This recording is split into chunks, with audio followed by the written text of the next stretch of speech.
네, 요즘 7세 고시에 이어 4세 고시라는 말까지 등장할 정도로 영유아 사교육 시장이 과열되고 있습니다. 정부 실태조사 결과 미취학 아동 절반 가까이가 사교육을 받는 것으로 나타났습니다. 또 초중 고등학생들의 지난해 사교육비는 4년 연속 역대 최고치를 경신했습니다.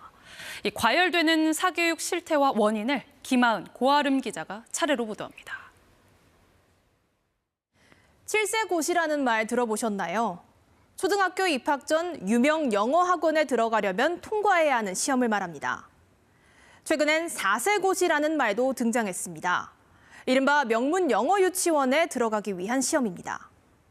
제대로 걷지도 못하는 어린아기들도 사교육 시장으로 내몰리고 있습니다. 지금까지 통계조차 없던 영유아 사교육 시장, 정부가 첫 조사 결과를 내놨습니다.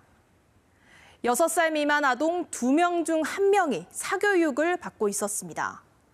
월 평균 사교육비는 33만 2천 원. 조사에서 제외된 항목이 있어서 실제로는 더 높을 수 있습니다.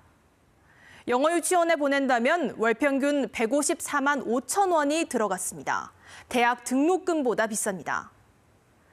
지난해 7월부터 9월까지 석 달간 영유아 사교육비 총액은 8,100억 원이 넘었습니다. 자녀가 학교에 들어가면 사교육비는 더 늘어납니다. 지난해 전국 초중고등학생의 80%가 사교육을 받았습니다. 총 사교육비는 7.7% 늘어난 29조 2천억 원. 역시 4년 연속 최고치를 갈아치웠습니다.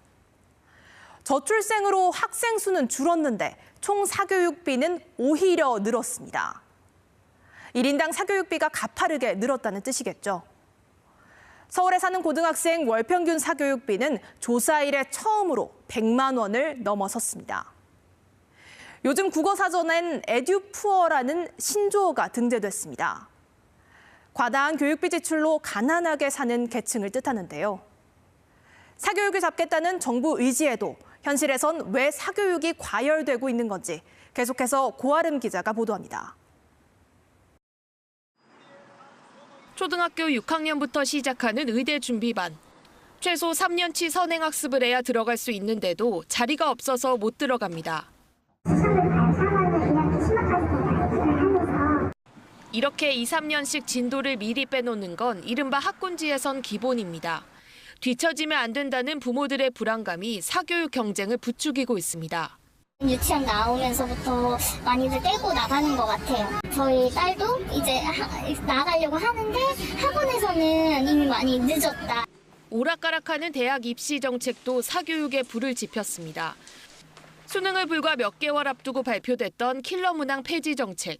지난해 초 갑자기 발표된 의대 증원과 무전공 선발 확대 등이 대표적입니다. 혼란스러운 수험생과 학부모들은 공교육이 아닌 사교육 시장에서 길을 찾고 있습니다.